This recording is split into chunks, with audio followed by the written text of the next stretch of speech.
नमस्कार। विश्वकर्मा पूजा की बहुत बहुत शुभकामनाएं। भगवान विश्वकर्मा हम सब इंजीनियर्स को तरक्की दें, हम अपने अपने फील्ड में अपने क्षेत्र में आगे बढ़ें, तरक्की करें।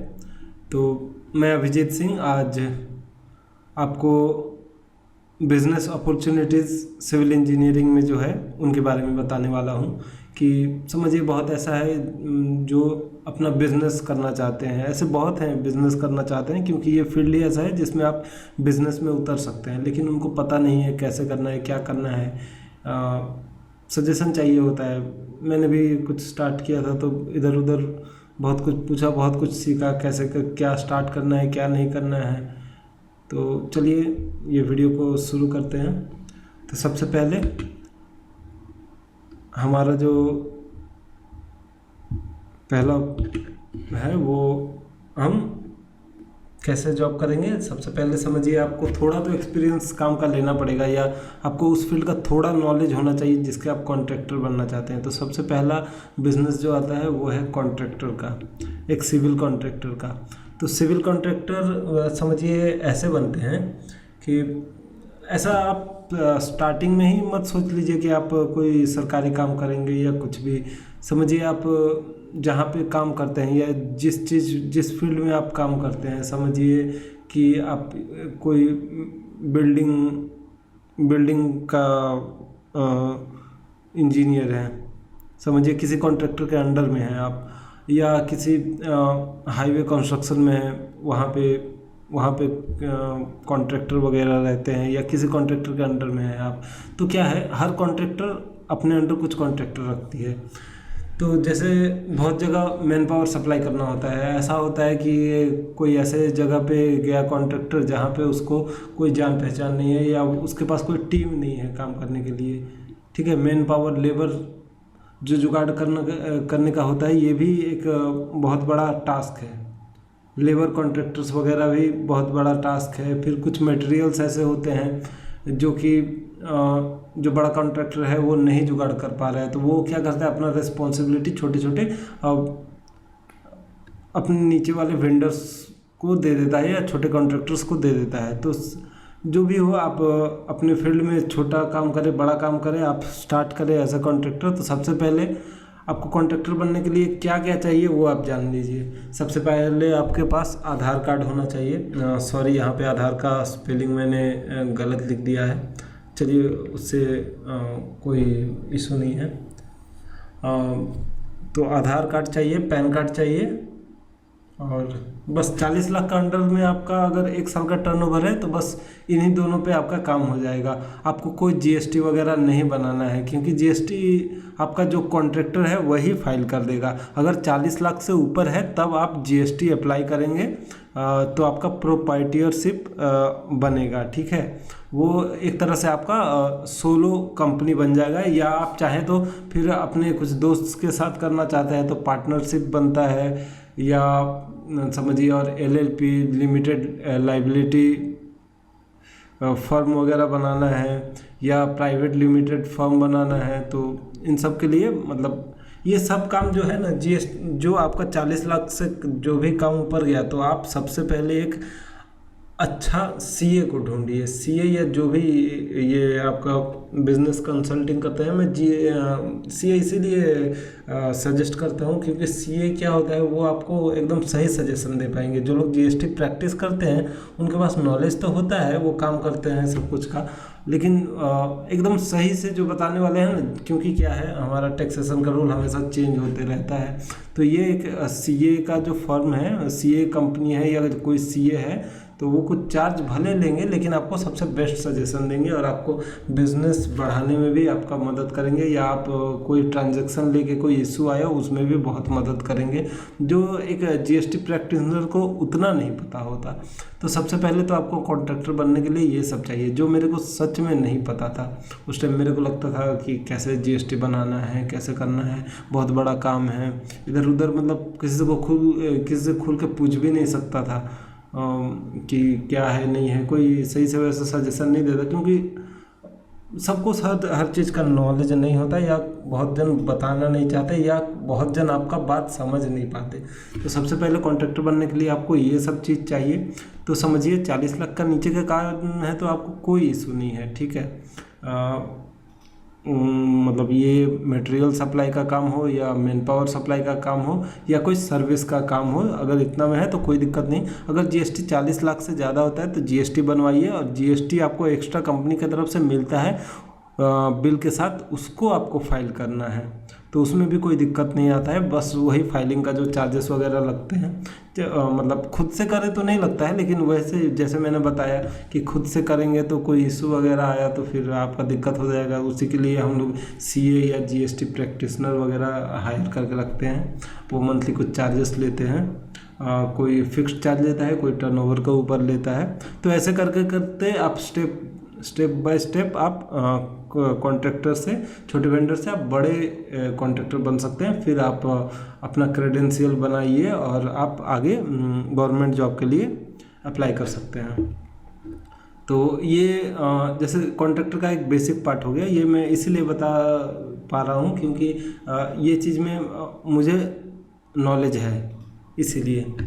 चलिए अब नेक्स्ट चीज़ मैं आपको बताता हूँ। मतलब ये जो आप कॉन्ट्रैक्टर बने, ये सिर्फ कॉन्ट्रैक्टर नाम नहीं, ये आप अपना कंपनी भी खोल सकते हैं, ठीक है। कंपनी ही रहेगा, मतलब जैसे ये सिविल में क्या है, सब ठेकेदार ही होते हैं।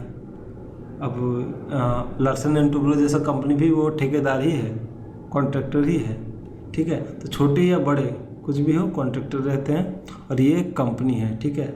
आप मैन पावर, आप कितनों को जॉब देंगे तो आपको अच्छा फील भी होगा, और आप अपना खुद का काम कर रहे हैं, आपको अच्छा लगेगा। तो ये पूरा एक ब्रीफ जानकारी हो गया कॉन्ट्रैक्टर के बारे में। अब मैं बताता हूँ आपको एलबीएस के बारे में। अब एलबीएस क्या है, जैसे आपने बीटेक या डिप्लोमा किया है तो आप अपने म्यूनसिपलिटी या पंचायत एरिया जो है वहाँ पे वहाँ का जो मतलब हेड ऑफिस होता है, मतलब समझिए हर टर्म से एलबीएस नहीं करते हैं, मतलब बेसिक एप्लीकेशन ले लेते हैं, लेकिन इसका एग्जामिनेशन कहीं और होता है, ठीक है। पूरा प्रोसेस 3 से 6 महीना, 4 महीना, 5 महीना ऐसे लगता है, कहीं कहीं 1 साल भी लगता है, ठीक है। तो वो अप्लाई कीजिए, आपका इंजीनियरिंग बेसिक क्वेश्चंस वगैरह पूछते हैं, और प्लानिंग के बारे में क्या जानते हैं, मतलब होता है कुछ सिलेक्टेड क्वेश्चंस भी होते हैं, कुछ आपका नॉलेज होता है। तो इससे आपको क्या है, एलबीएस का लाइसेंस मिल जाता है, जो बोलते हैं ना इंजीनियरिंग का लाइसेंस, वो यही होता है बिल्डिंग सर्वेयर का, ठीक है। लाइसेंस्ड बिल्डिंग सर्वेयर, जो आप देखते होंगे जो किसी का घर वगैरह बनता है तो उसको इंजीनियर से पास करवाना पड़ता है ना, ठप्पा मार के, तो वो एलबीएस ही होता है। एलबीएस का जो स्टैंप है वो पड़ता है जब, और उस पर सिग्नेचर होता है, तो मतलब वो बिल्डिंग का प्लान पास समझा जाता है। मतलब हाँ, उसने जो एस्टिमेट किया है, अगर कोई लोन वगैरह भी लेने जाता है तो उसको एलबीएस से पहले लिखवाना पड़ता है कि मेरा इतना खर्चा होने वाला है, एस्टिमेट इतना होने वाला है, तब जाके वो लोन सैंक्शन होता है। या म्यूनसिपलिटी से जो आपका जो घर आप बना रहे हैं वो उसका डिज़ाइन अप्रूव यहीं से होता है, उसके बाद आप आगे का प्रोसेस करते हैं। तो ये एलबीएस बनाने से ये एक टाइप का बिजनेस हो जाता है। आप अपना छोटा बड़ा कुछ भी हो, मतलब आपके पास तो आएंगे लोग जब आपके पास एलबीएस लाइसेंस होगा। और इससे मतलब मेरे को कंप्लीटली मतलब इससे आप कुछ गवर्नमेंट वर्क्स के लिए भी, आपके जो पंचायत के अंडर में है या म्यूनसिपलिटी के अंडर में कुछ अमाउंट फिक्स किया रहता है, 10 लाख ऐसे, 10, 20, 50 लाख ऐसे अमाउंट के अंदर आप छोटे मोटे काम ले सकते हैं और अपना क्रेडेंशियल बना सकते हैं आप आगे, और भी अपना मतलब गवर्नमेंट कॉन्ट्रैक्टर बनने की तरफ। तो ये जानकारी था एलबीएस का। तो इसके बाद देख लेते हैं क्या है। इसके बाद है पीडब्ल्यूडी लाइसेंस। पीडब्ल्यूडी लाइसेंस और एलबीएस लाइसेंस में डिफरेंस ये है कि पीडब्ल्यूडी लाइसेंस आपका मतलब वो लोग थोड़ा बहुत क्रेडेंशियल्स भी देखते हैं, और ऊपर से इसको बनवाने के लिए आपको पैसे लगते हैं, कहीं कहीं 50,000 1 लाख ऐसा चार्जेस है, ठीक है। उसके बाद आपका क्या है, आप PWD का जो प्रोजेक्ट्स वगैरह है उसके लिए आप अप्लाई करने के लिए एलिजिबल हो जाते हैं, ठीक है। ये स्टेट वाइज लाइसेंस होता है, ये ऑल ओवर इंडिया का लाइसेंस नहीं होता है PWD का, तो स्टेट वाइज होता है। और कहीं कहीं थोड़ा बहुत तो जान पहचान ये तो है ही, मतलब जो लोग आप काम कर रहे हैं उनको पता होगा, जान पहचान भी लगता है। और प्रोजेक्ट्स मिलना इतना आसान नहीं होता, लाइसेंस बन भी जाए तो प्रोजेक्ट्स मिलना आसान नहीं होता। तो PWD के बारे में ये है।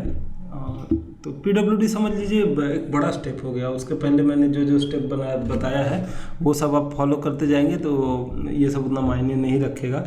आप आगे अपने आप सीखते जाएंगे क्या करना है क्या नहीं करना है। उसके बाद अब समझिए जिनके पास नॉलेज बहुत है, ठीक है, अब ठेकेदारी से बाहर निकलते हैं, नॉलेज बहुत है जिसके पास। कॉलेज में हम अक्सर बहुत सारे ऐसे कोर्सेज वगैरह कर लेते हैं या जिसमें बहुत हम इम्प्रूव हो जाते हैं, जिसके बारे में मतलब हमको एकदम अच्छा खासा नॉलेज हो जाता है, लेकिन उसको हम अप्लाई नहीं कर पाते या अप्लाई किए भी हैं फ्रीलांसिंग में या कहीं जॉब किए हैं, ठीक है, या वैसे हमारा टीम है जो हम आगे सिखा सकते हैं। तो आप अपना सिविल इंस्टीट्यूट खोल सकते हैं जो अच्छा खासा चलता है, खास करके जो इंजीनियरिंग स्टूडेंट्स हैं उनके बीच में। ऑटोकैड सेंटर, ऑटोकैड तो लगभग सब लोग ही करते हैं, ठीक है। कहीं कहीं पे तो मतलब ऑटोकैड के बिना कहीं कहीं पे कुछ काम भी नहीं होता, तो लोग वो सर्टिफिकेशन के लिए ऑटोकैड सेंटर में आते हैं। स्टैट प्रो वो भी सेम है ऑटोकैड जैसा, जैसे ऑटोकैड का सर्टिफिकेशन कहीं कहीं लगता है, स्टैट प्रो का भी सर्टिफिकेशन काम आता है जॉब में बहुत। और इसके अलावा भी बहुत सारे जो और भी सॉफ्टवेयर्स है जो आपका रेविट वगैरह जो भी है, ArcGIS, QGIS जो भी है, ये सब जितना भी सिविल से रिलेटेड जितने भी सॉफ्टवेयर्स है रेविट वगैरह, तो ये सब पे आपका अगर स्किल है तो आप सिविल इंस्टीट्यूट खोल सकते हैं। या आप अच्छे हैं सब्जेक्ट में कोई तो आप उसका भी कोचिंग इंस्टीट्यूट कुछ भी खोल सकते हैं जो मतलब अच्छा चलता है। मैंने देखा है, मैंने क्या हर इंजीनियरिंग स्टूडेंट को पता होगा कि एक टाइम ऐसा आता है इंजीनियरिंग लाइफ में जब ये सब के लिए स्टूडेंट बहुत अप्रोच करते हैं कि ये कर लेते हैं, ऑटोकैड नहीं सीखे तो क्या सिविल इंजीनियर हुए। वो तो कॉलेज में सिखाते ही हैं, लेकिन वही सर्टिफिकेशन एक्स्ट्रा लेना सबको अच्छा लगता है और डिटेल में सीखना सबको अच्छा लगता है। तो ये सब इंस्टीट्यूट्स आप खोल सकते हैं। और जो मैंने ट्यूशन्स वगैरह बताया ये भी एक टाइप का बिजनेस हो गया। ट्यूशन्स कोचिंग्स आप जो सब्जेक्ट में अच्छे हैं, स्ट्रेंथ ऑफ मटेरियल्स या कोई भी इंजीनियरिंग का कोई भी सब्जेक्ट में आप जितना बेटर है, सर्वे का जो भी जिसमें आपको लगता है कि आप अच्छा समझा सकते हैं,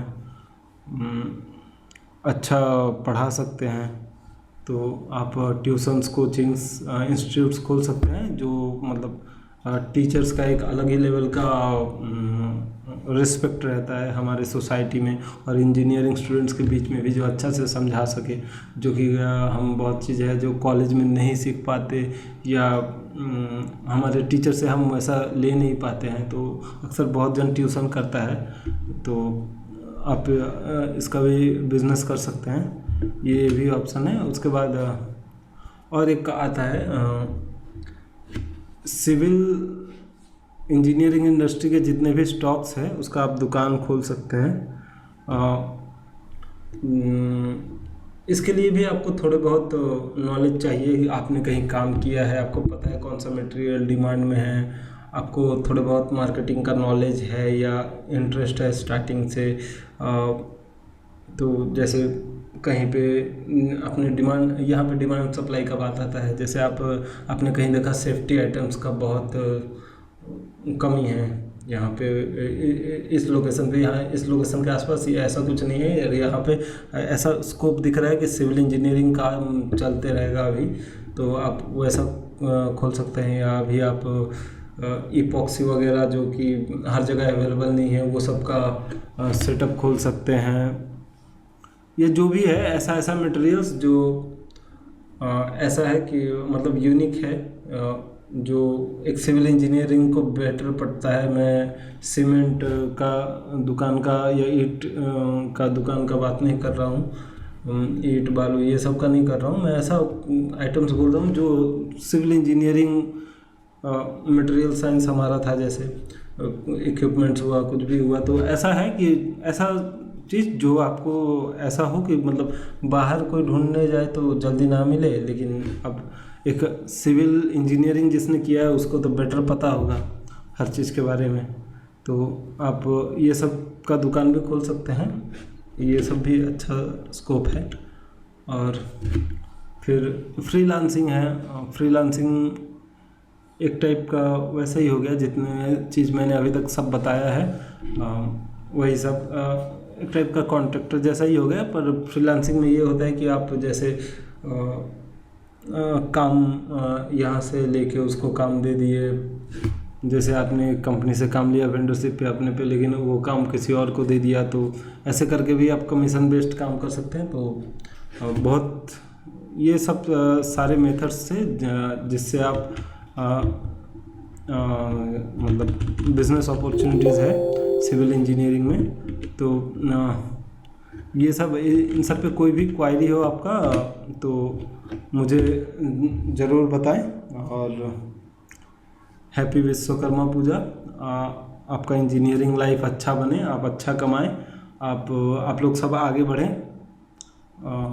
आप सबको बहुत बहुत शुभकामनाएं। आपका दिन शुभ हो।